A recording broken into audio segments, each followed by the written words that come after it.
welcome back to my YouTube channel. Okay, so if it's your first time, hi guys, my name is Gracia. If it's not your first time, welcome back, welcome. Like, I hope you feel at home. So yeah, this is like part 2 of my bullying experience. I hope, really hope that it does create more awareness about bullying. And first of all, I want to say thank you everybody for all the love, for all the support. Wow, from my first video, like, wow, I can't express my gratitude, like how grateful I am for all the love I received. Like, wow, my favorite part was the fact that so many people got to open up after my first video, and it really showed that clearly such things really do help people, no matter how small it is. It shows that it really helps the community in some way, or the society, if we rather say. And also, I want to say shout out to my sister Olivia.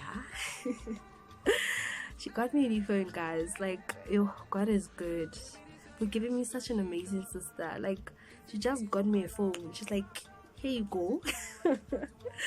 Yeah, hence the fact that like this video is up late, because I didn't have a phone for a while. The devil is a liar. So yeah, and before I forget, please, if you have like any questions or any thing you think I missed or I should add, please do send me a DM on Instagram, or you can comment below, and I will answer all those questions and those comments in my third video, which is about how I overcame the trauma of being bullied. So please feel free, it's a safe space, no names, it will be anonymous. I won't expose you, I don't do those things. But I would really love to make the content as relatable and as educating as it can be. So you can like comment below. I'll try pin a question. And if you haven't watched the first video, also down in my description, my first video will be there. You can go watch it if you want. Nothing is by fire by force. Yeah, like I said, safe space.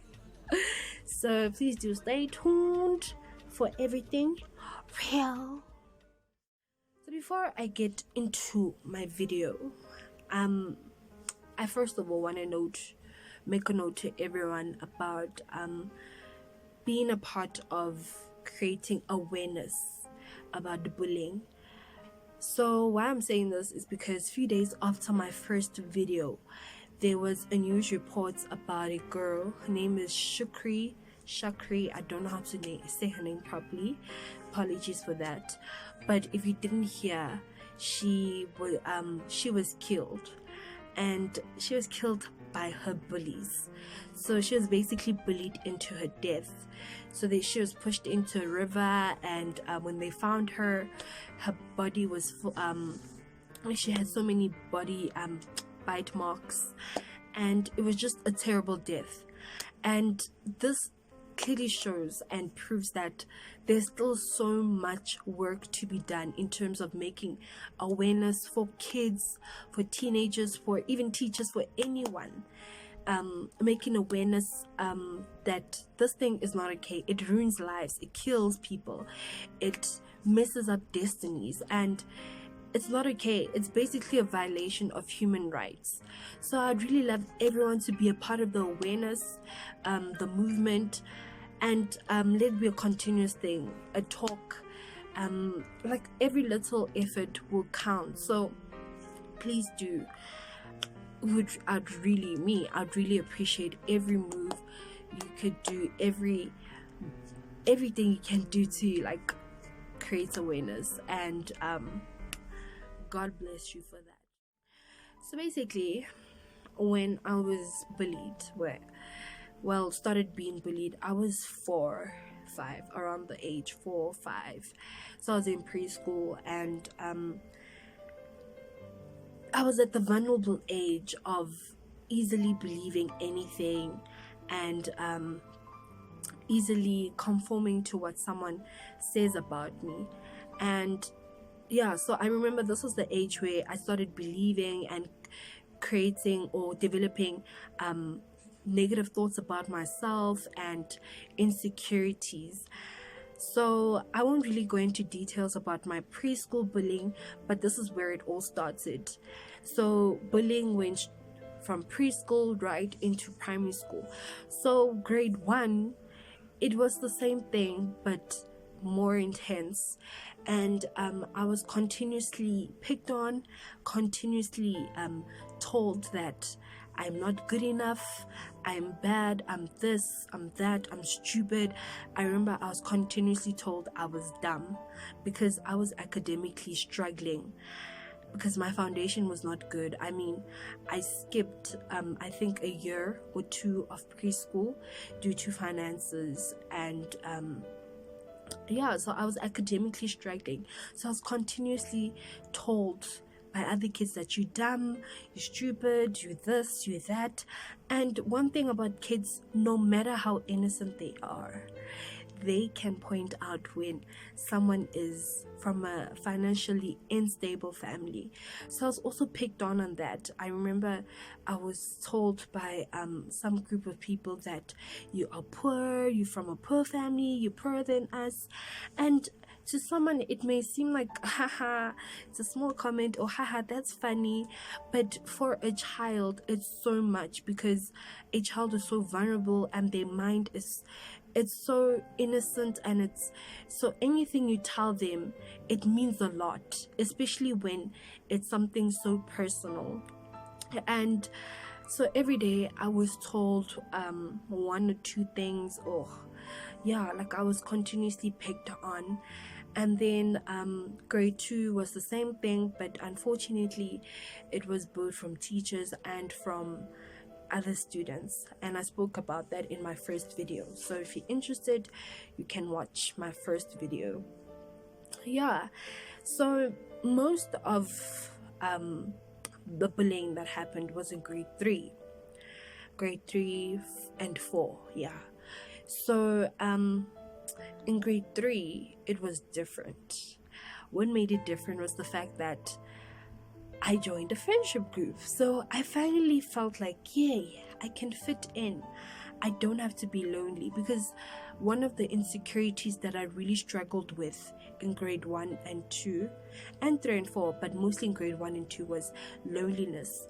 The fact that I always constantly felt lonely, and it affected my academics, especially in grade 1 and 2, because I just felt like, okay, no one will want to attend to me or help me, even if I'm given the platform to. I mean, if a child is struggling, they obviously need help, but I wouldn't ask, because I felt like no one cares about me. And fortunately in grade 1 I had an amazing teacher who really helped me. Yeah, and then grade 2 was different. But yeah, so that's one thing that I really struggled with, was loneliness. So in grade 3, my insecurity of loneliness made me join a toxic friendship. So this friendship group was so toxic towards me. I was always picked on. So nothing changed. Basically, I was still being bullied, but within a friendship group.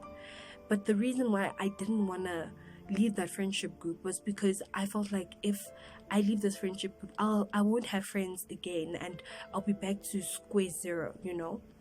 So every day I was picked on, and I remember grade 3 was the year my father passed away. So before he passed away, he was critically ill. So my friends used to see this as an opportunity to pick on.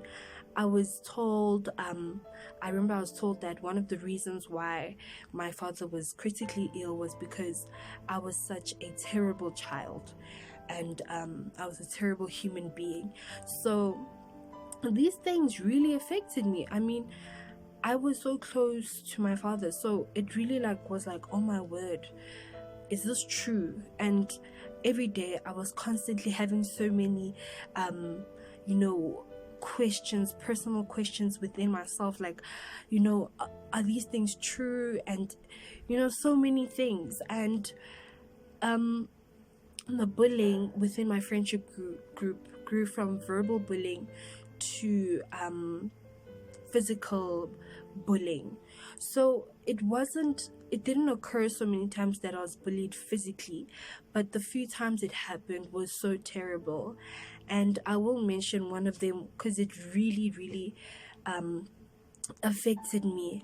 And so what happened was, it was during our break time, so basically recession, and we were on the playground hanging out as usual.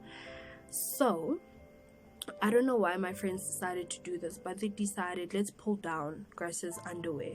So in the middle of the playground, they decided, let's pull down her underwear in front of everyone. And the thing is, our friendship group was so big, so some were holding my dress and some were trying to pull down my underwear. And this was my first time defending myself, so I was trying to stop my other friends from pulling down my underwear. I couldn't even stop the other ones from holding my dress. And it really broke me. Like, it really broke me because so many other people around the field got to see this. And I thought, okay, now everyone sees me as part of a friendship group, so they'll respect me. They won't see me as a loner, as a, you know, loser. But now everyone saw, this loner within a friendship group is being bullied, so let's join them. So everyone started joining, and it really broke me. And also, one thing that really like still breaks me is the fact that there were 2 teachers that were on duty that day during the break, but they didn't do anything about it. So obviously that also brought so many questions to me, like, is this supposed to be a normal treatment for me? Like, is this like a thing, like, yeah, it's Gracia, like whatever, just leave it, you know? And I constantly had those questions, had so many insecurities grown from that. I thought that I was meant to be treated like trash. But I'm grateful for so many support systems that didn't allow me to continuously live with that, which I'll talk about in my next video. So that's basically a summary of my bullying experience. I mean, I could go on and on, but that's not the whole point. The whole point is just to share share a bit of the story and help others out there. So basically that's what happened. And I just want to say that education, investing in your child's education isn't just about investing in their books, in their in their lessons in school, but it's investing in the interactions they have within the school. And it's very important because those things add to their academics, to their lives, to like their mental state, their emotional states. So that's what basically happened. So we've come to the end of my video. Sorry. It was a bit emotional the first time I took the video, because wow, it was a lot to say, but I'm grateful that I could speak out, and I hope this allows other people out there to heal, to open up, and to also be open to the school environment, how it can be. So thank you guys, enjoy your day. Please do share, like, subscribe if you want to. Nothing is by fire by force. If you want to. But thank you guys, and see you in my next video.